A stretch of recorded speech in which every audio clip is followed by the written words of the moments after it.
Hello, hello, hello, sisters and brothers. It's MiraMichelle, and I am very happy to be here with you today. I'm quite excited about this part two of the five-part free series, The Great Awakening. And this part is the collective. What are we doing here? What have we been doing here? And where are we going? So, where are we coming from? Where are we going? I quite often like to ask that question in my workshops or retreats or even longer year or two long works. Where are you coming from? Where are you moving to? And so, the collective. We're all sitting here right now on planet Earth wondering, what the heck is going on? Perhaps we have some warm ideas. Perhaps we feel pretty certain, pretty fast about our idea and what it is. And perhaps we're feeling like something like that. I love to do my humor relief, riding on the waves of natural culture, which for me is from the earth. And we're all indigenous to planet Earth. We are all indigenous to planet Earth. And this is where I get this wonderful artwork. And for me, a mantra: one earth, one people.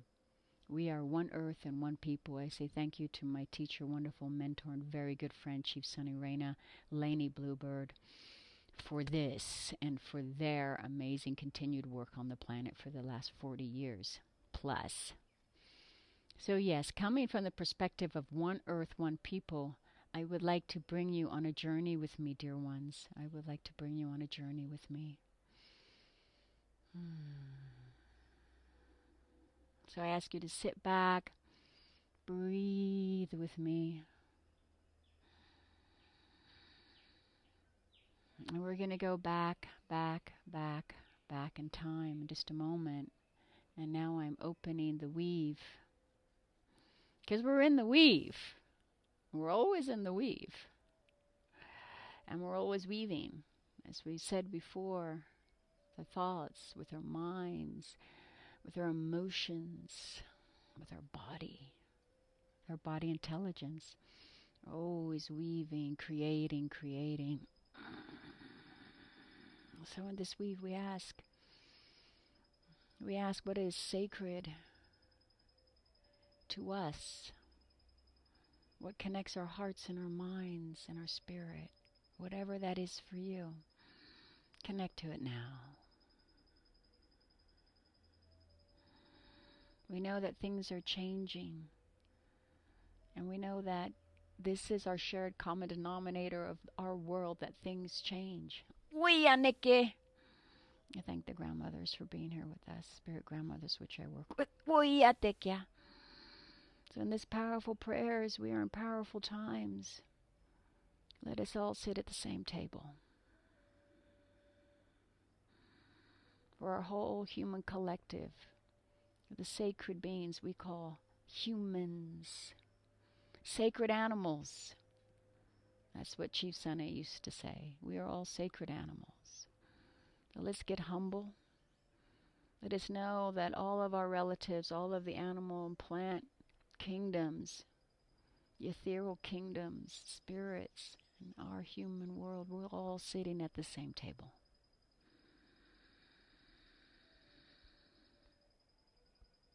Thank you, thank you, thank you for opening your hearts, your minds, and allowing, just allowing. Okay. So we're going on this journey. I'm putting my one hand back to the nature. On my right side, on my father's side, all the way back, saying hello to my ancestors. Hello, father's line, all the way back. That's our human history. Bringing that back to my heart. Please do this with me. On the female line, all the way back. Did I say female line before? No, male line. And now it's the female line. Left hand. all of the ancestors going back to the beginning. I'm bringing that energy back. My female line. And we're here now. We're here now. As we are the living continuum of our ancestors. And it go forward also. Our children, grandchildren, great-grandchildren, nieces, nephews, cousins. Those are our future ancestors. Blessed be. Okay, so now we're sitting in this weave of ancestors, thousands, tens of thousands, millions of ancestors that lived their life, that passed the torch, all here and now, in the hologram, in the weave.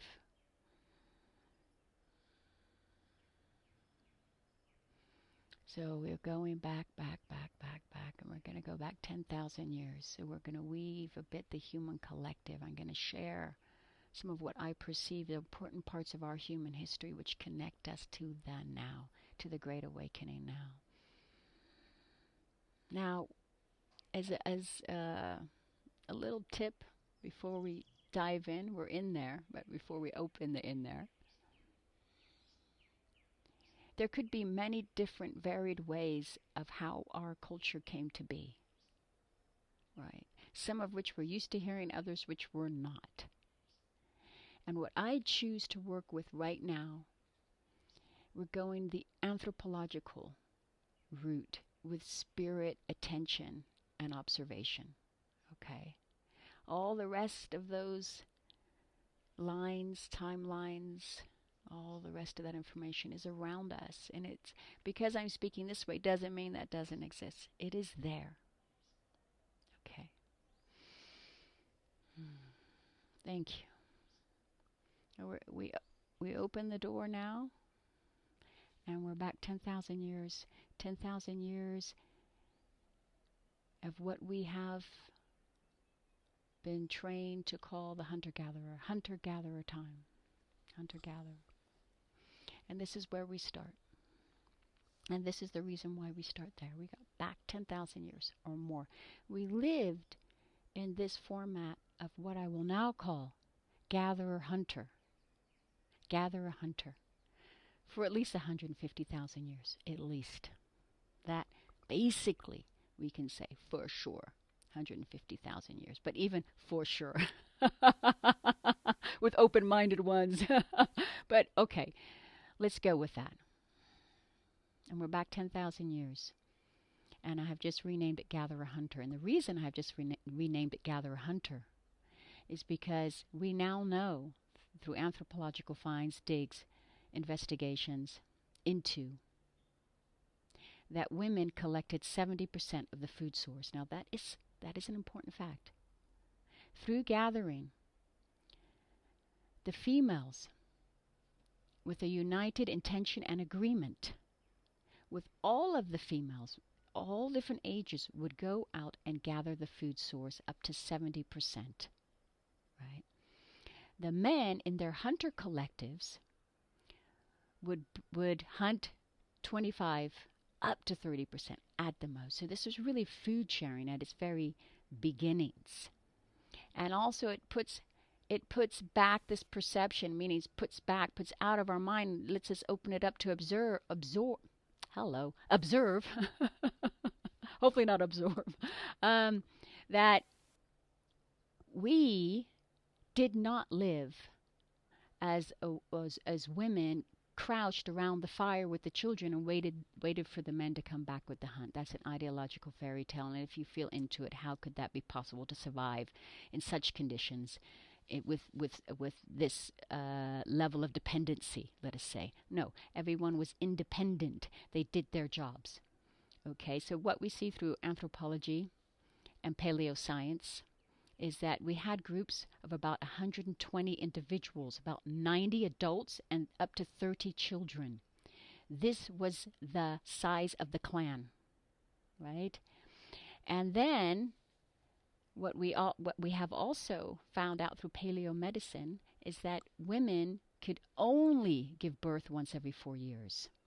That was a phylogenetic trait. Phylogenetic is a scientific term and it means naturally occurring evolution. That was a phylogenetic trait we inherited from our ape ancestors, the bonobo chimps. And basically, it secured the survival of the Paleolithic child, long-lasting lactation, right? Because the diets were so lean. The meat was lean. It was wild meat. And the collection of gathering, wild grain, roots, berries, some fruits, depending upon the terrain the people lived in. Okay. So that now shows us something, doesn't it? That we were in our independent groups doing our job, our work to bring back. And now we add this. This was an egalitarian communities. There was no chief. There was no authority over, no warfare violence, maybe some infractions, but no warfare violence, right? And we do understand that nature has her hierarchies, right? Nature's intelligence informed our intelligence, our cells, and directed our intelligence to live and survive in nature. Of course, there would be this communication going on. It still is today. I can make a long discussion about that, and I think if you all feel into it, you know what I'm speaking about. And here is another point, that women were the first to make ceremony, which was the thanksgiving to the Great Mother, Earth. Giving thanks, which we do understand now, our harvest ceremonies. This was already happening 10, 20, 30,000 years ago, as we found these anthropomorphic figurines, human-like figurines of the Great Mother. Right? You can go and research that. There's just been thousands and thousands found all over our planet. Great Mother, the birthing, the life-giving force, the birth of creation, right? This was what the early people saw and respected and had reverence for, of course, because it was the way we survived. So what does that look like? What would that look like down on the ground? I've thought about this, and I love to feel into it. It wasn't a Shangri-La. There weren't fountains pouring everywhere, but there was a deep connection with nature and with each other. That us humans, back 10,000 years, could evolve through our cultural strength and our values. So instead of having a chief or a ruler per se, what did we value? We valued experience. We valued skills. Those kind of go together. And we valued the energy of wanting to share that experience, right? That's what was valued in those early clans, blood-related clans. We weren't yet to the tribe. We are still in what they call consanguineal blood-related clans. Okay, so this gets more interesting because we do know now that there was not necessarily a pairing family at that time. Whoa! Refute me, come on. But all evidence, and I've read so much and studied so much about this, and all evidence really suggests that there was no pairing family. Okay. It seems to be that as far as staying together as in partnership, sexual partnership, it lasted around 5 years and then was moved on to another, right? And so that's when our hormones are like popping like popcorn. 5 years. We know it's still from today. This has been only 10,000 years ago. That's a short amount of time in our evolution, right? And so what does this mean? What was these clans that spread across our planet and all had the same information at the same time? Of course, they were matrifocal clans. Tracing descent through, or matrilinear clans, tracing descent through the female line. Why? Because you know your mother. Right? Everyone knows their mother, basically. And to prove the father wasn't actually a focus in those times. And I know I also peek in through another way, and I realized what nature was doing every 5 years. Perhaps a new partner, perhaps not, but pretty much. Basically, genetic diversity, right? Long lasting lactation. Like I said before, there's a phylogenetic trait, but I want to say more about that. Because this went on until this trait, this genetic trait went on until we became sedentary and we didn't move around so much and we had more food when we began horticulture and agriculture. Basically, this trait went away, but there's still many women today that will not ovulate if they're lactating, right? Up to a year. Sometimes I've met women up to 2 years. They do not ovulate when they're lactating. Well, with our prehistoric ancestors, that was 4-year birth intervals. Okay. So let's just take a breathing break. Get that in there. No pairing family. It takes a village to raise a child. Where did that come from? I think it's been around a very long time. In our bones, in our knowing. 4-year birth intervals. Connection to nature, first ceremonies, Thanksgiving to the Great Mother, and the male hunters in their groups. They had the apology of letting of blood, which that ceremony is still alive today. The apology to the Great Mother for the letting of blood. Respect and reverence for nature. So I would say, wow, all you hunters out there who are doing a wonderful job in keeping the balance in our forests, in our terrains. Lay down an offering, some food, some tobacco, something beautiful, and speak to the earth and say, excuse me, I love you, thank you. That would be enough. Because Mother Nature hears that. She is such an intelligent being. Okay. So now we're here. We're beginning to understand about our connection to nature. We're beginning to see and feel how our clans of the late Paleolithic and into the early Paleolithic operated. And let me give you another little example. I don't want to go over 15 minutes, so I'm trying to get it in. Who left the clan when the teenagers came of age? Was it the females or the males? Because they had systems that avoided incest. They're called exogamy, systems that avoided incest, natural systems. Who would leave the clan? It was the young men. I bet many of you thought the women, right? The young women, whose hormones were also popping like popcorn, would stay with their mothers, their sisters, their aunties, their grandmothers, because of birth. Birthing was so perilous, or could be considered quite perilous at this time. How do we really know? We could really say, but we can imagine, we can understand, and research points towards that, right? And plus, she was needed for the collective of the 70% of food source, also valuable, right? The young man would be sent to the neighboring group, also of 120 individuals, where they have a same language, similar language, and blood related, and the young man would go to the mother's brother, the Evonculus. It's a Latin term, and it's a very old term, and it's a very important term to realize. Could that be the first role of the father?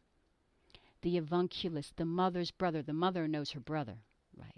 The mother and the brother know their mother. So that son would go to her brother, and he would be introduced into the hunter's collective and initiated into that collective as a hunter. Isn't that interesting? And another point, how nature, look at how Mother Nature works there, the intelligence, right? So that group and this group over there, they're a bit of a distance, right? However, this basically secured relations between the groups because the sons or the brothers wouldn't attack their mothers or their grandmothers or their sisters. So this also maintained a sort of secureness and understanding of connection. Oh, it's very intelligent, isn't it? Very intelligent indeed. Okay. So now we come here. and we've seen how we have been connected with nature. And I could go deeper in there. I really would like to, but I'm working to stay within a certain time for you, dear ones.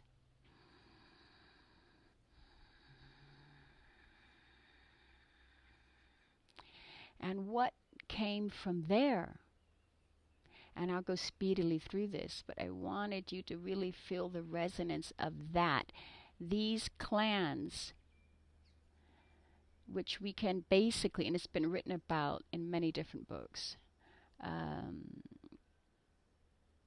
stayed in Europe and the Fertile Crescent for thousands of years without war, no warfare, violence, and grew and prospered.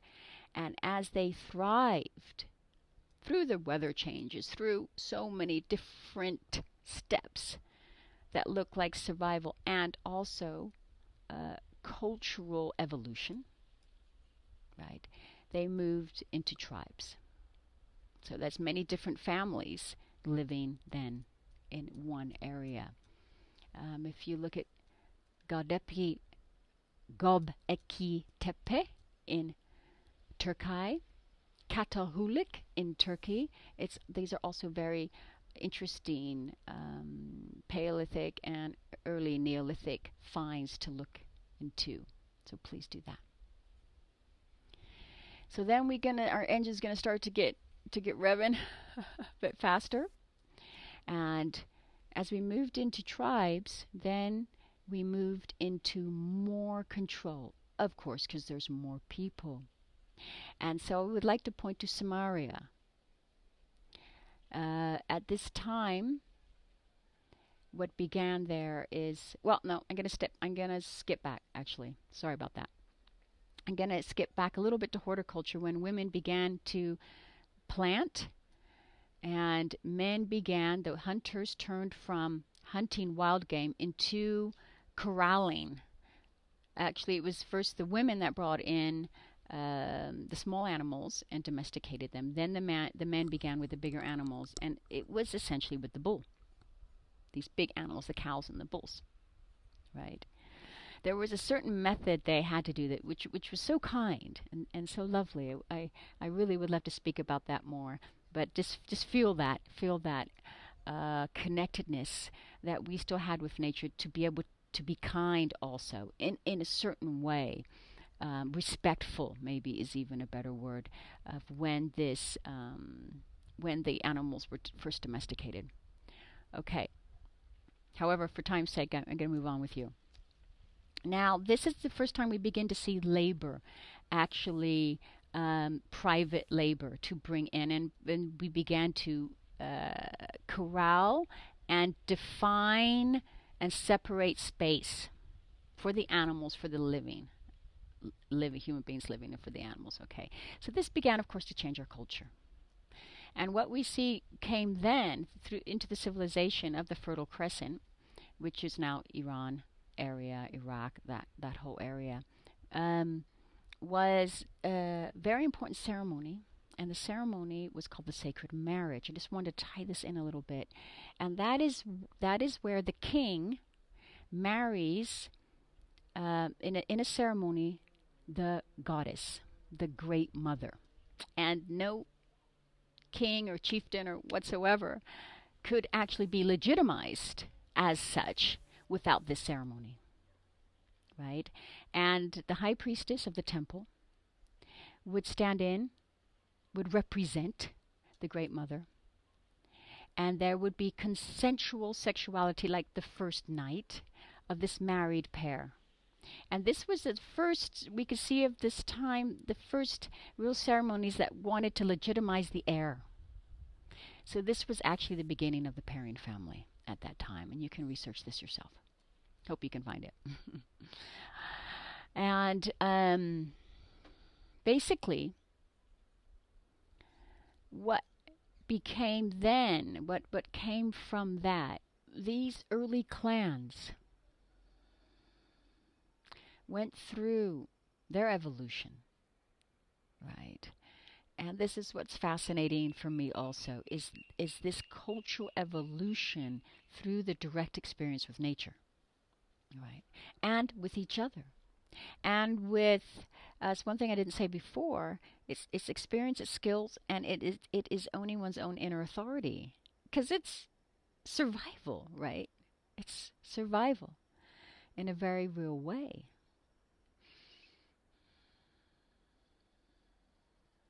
So we went from this early time of deep connection to nature, cultural evolution, evolution in itself, evolution of our species, all living in a very similar way on planet Earth at one time, right? With the direct intelligence of nature informing and guiding.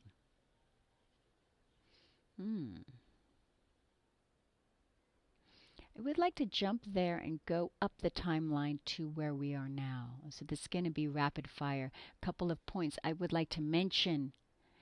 And the reason I'm mentioning these points is to give a perspective of this great awakening as we come up. So I'm just grabbing certain points and bringing them with us on this journey.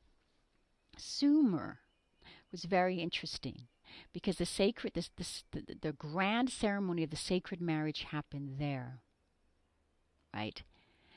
And this is very important because this was the first, what we know of, also ancient Egypt, this was the first collective ceremony which legitimized the heir. So we were coming from a matrilineal, matrifocal, and by the way, not matriarch. This was never a matriarch back then. This was tracing descent through the female line. The women did not rule over the men, and the men did not rule over the women. They had no time for such things.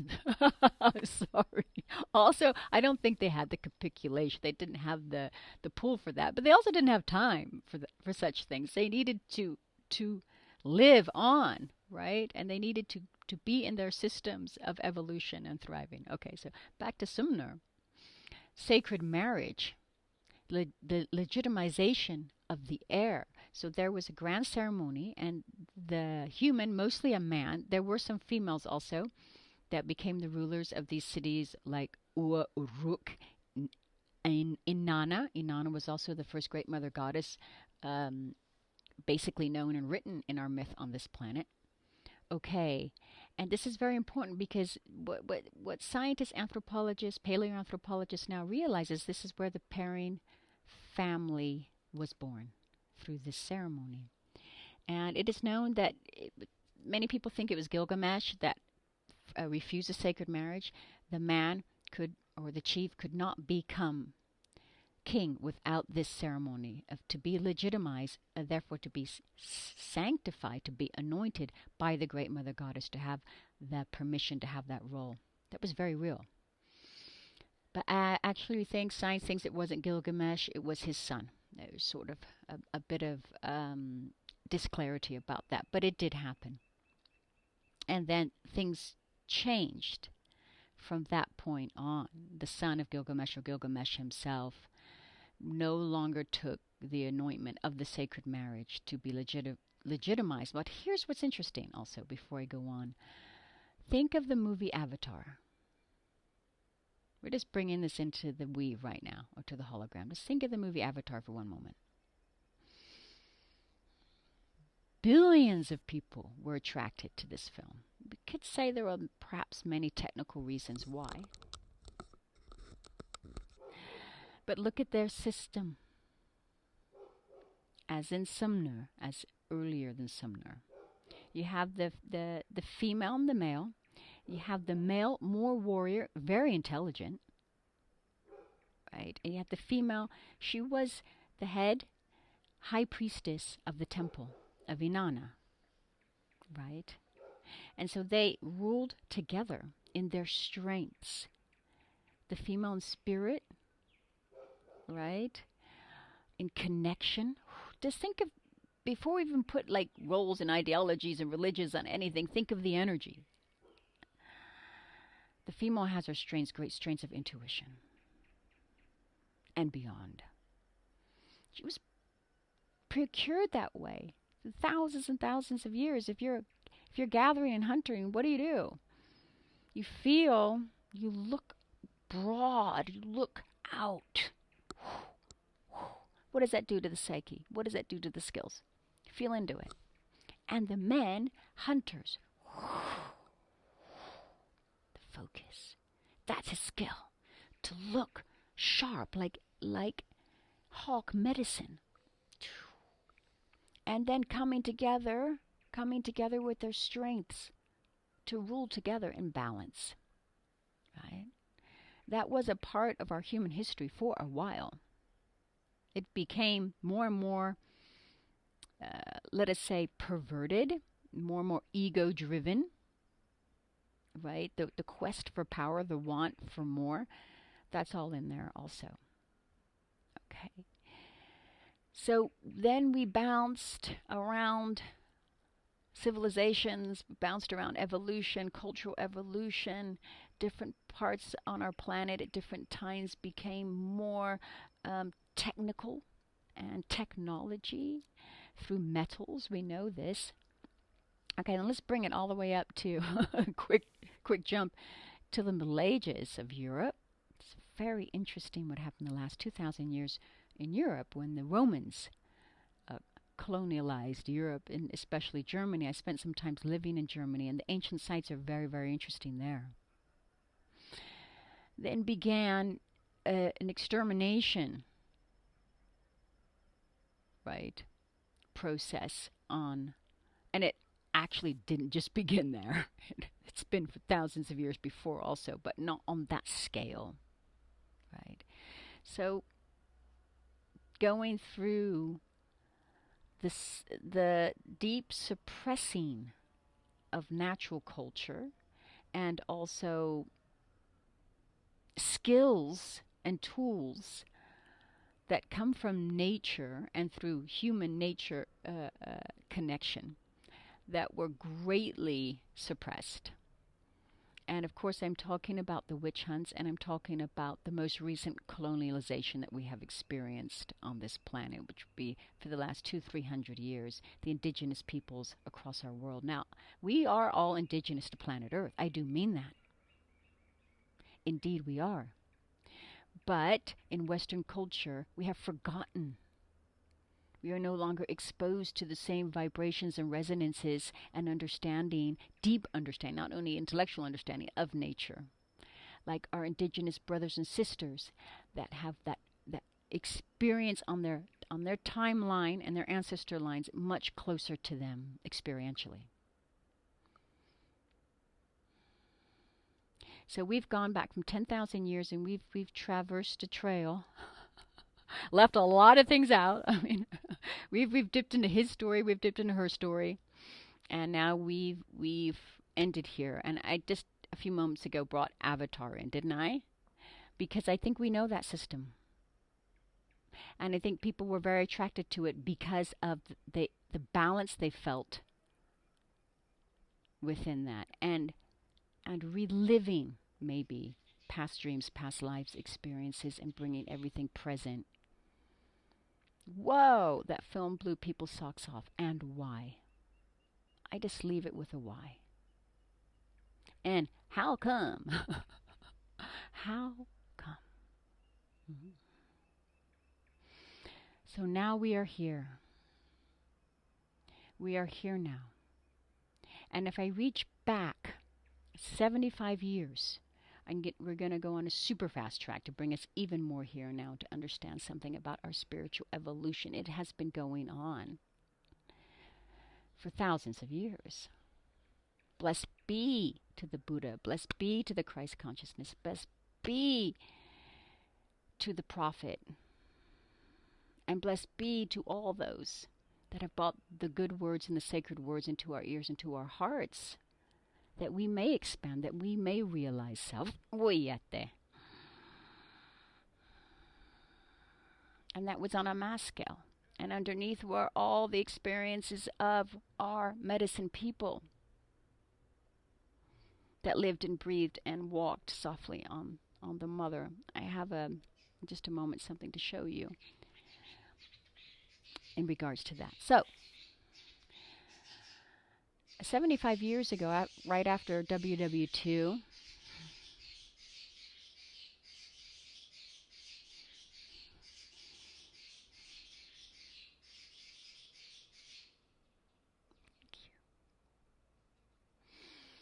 there was a big shift.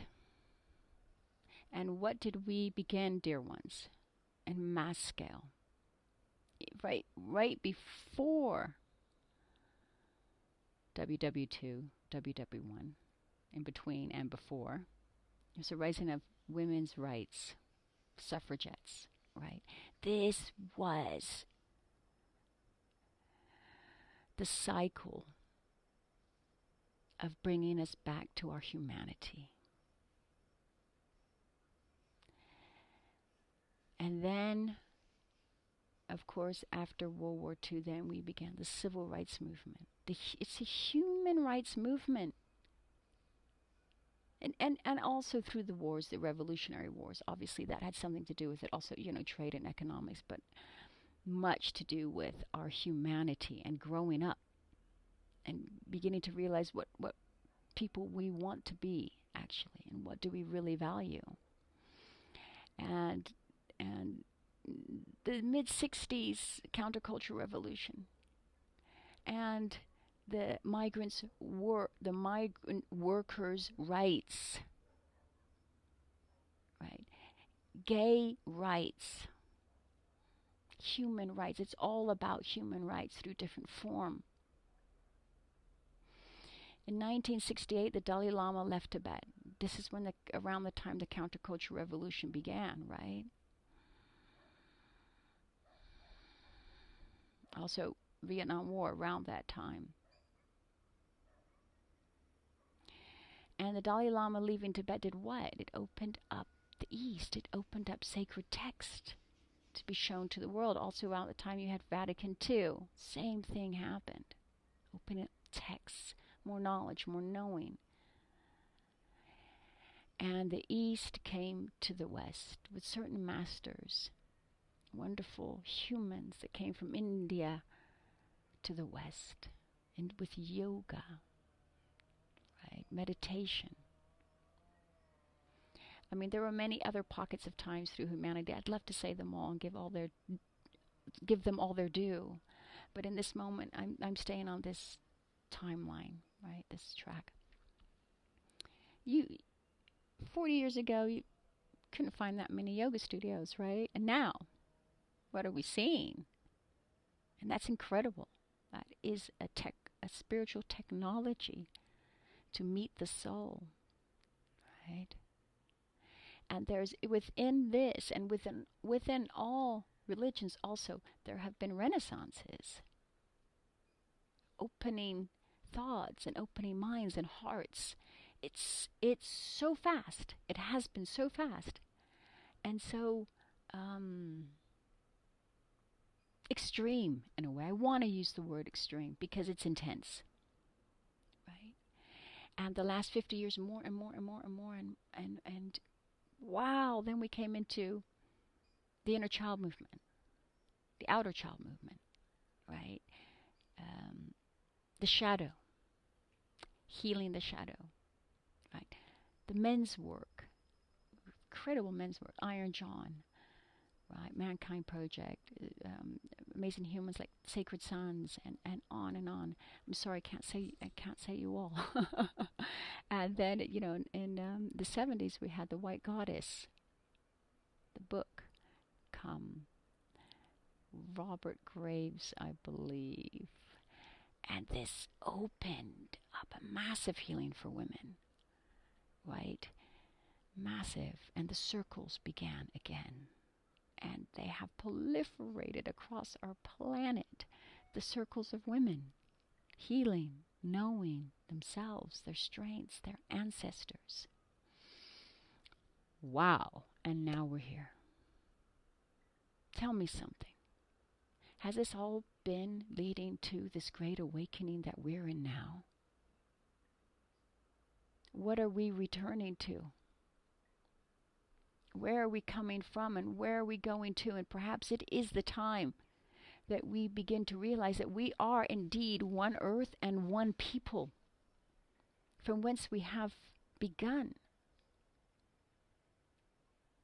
And who's to say this because we have different languages and different religions, that we're not the same people? I think it's time to grow up with that article, in fact. all spiritual works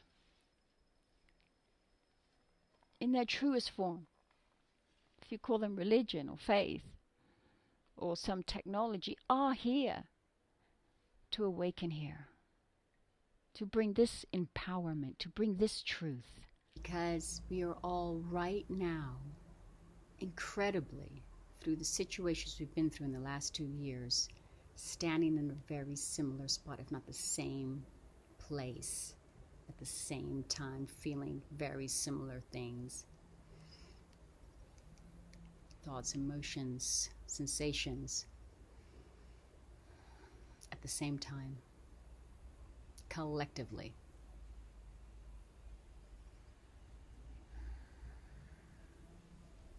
Through our his/her story, weaving and bending like the great rivers of our earth.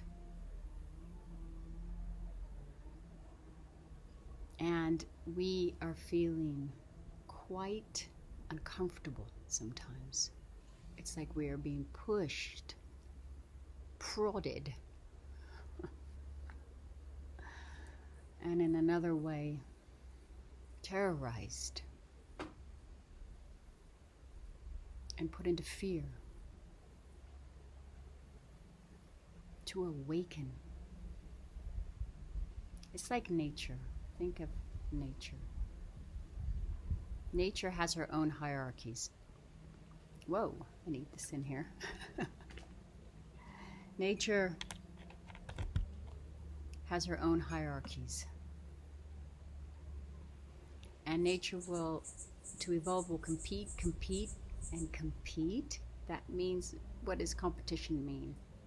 It means like a vibration which the same as what I said, pushes and prods and moves and, inspires and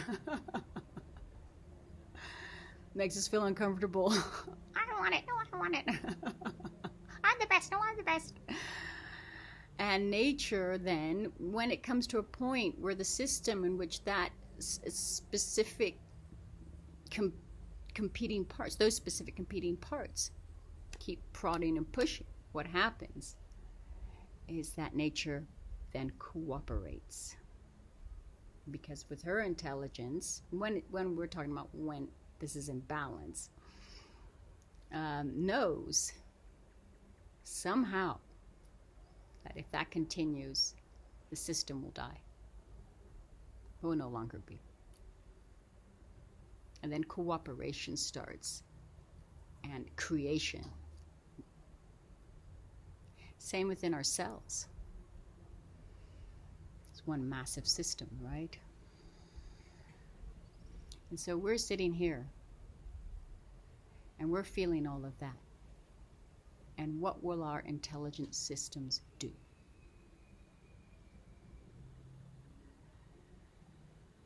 I feel and I say and I proclaim that what we do is awaken. Awaken to our her and his story. Awaken to our strengths. Awaken to the fact that we are multisensory beings, and that has been shown to us throughout millennium. Awaken to our potentiality. Awaken to our oneness, one earth and one people. Because that is what we are. We are not separate. And we know this to a certain extent. Sometimes in small ways, sometimes in great, incredible ways. We know this. We are not separate. We are one earth and one people. And that is what this whole wonderful, moving discourse has been about. And now it's our time to live as if that is so, as it is so.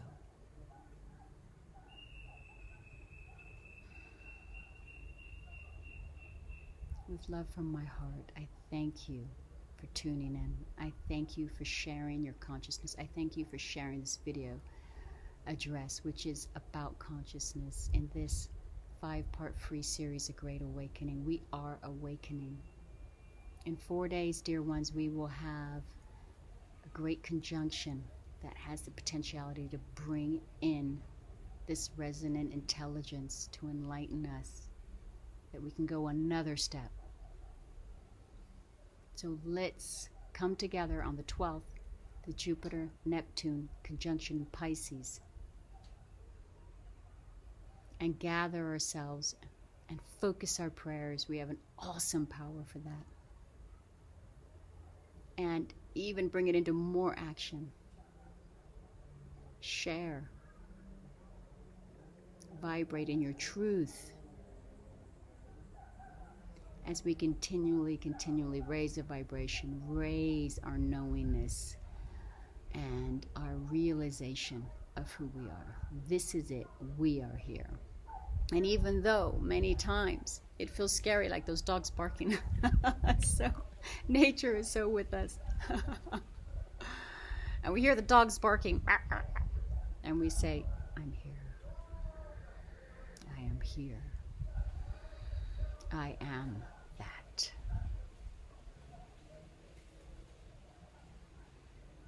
Thank you so much again.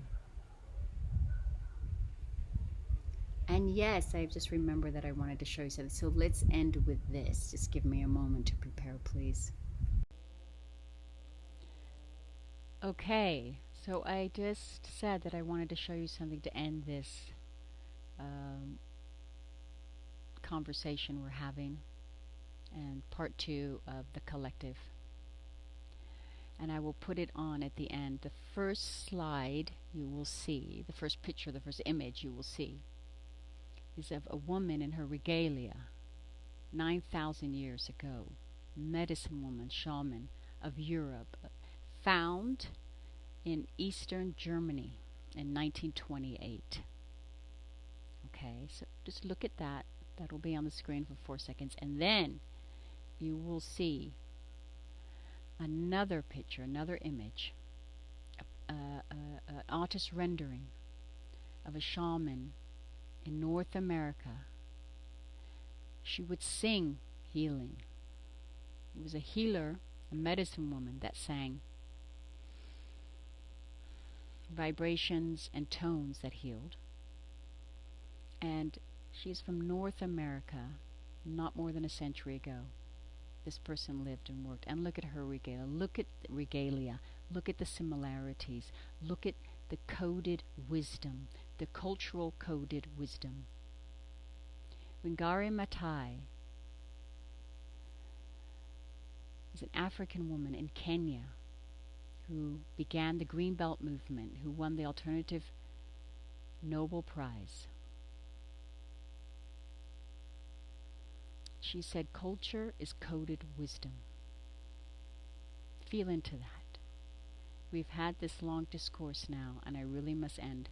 Some of you will be like, Mira! I could go on for an hour more. So I feel and I hope that it has honored you to have this time here together with me in my outside living room. And I'll end here before the rains begin, and I will be praying with you and working alongside you to inspire us all and to motivate us all to go in here so we may shine out here and become the great awakening that we are, and create the new earth in this vibration of being centered, of carrying our knowing, our belonging, and of being healed from the past, and bringing all this wonderful experience into the present, that we do have more and more opportunity to live our potential and our presence here on planet Earth. Thank you. We'll see you on Sunday. You are invited to join the Open Talking Circle. It's simply for 1 hour. So join it. Join us. And give your voice and your resonance and and all of those things that you want to share and spread this vibration. Whew. You can look on the website for more information, on Facebook, on YouTube.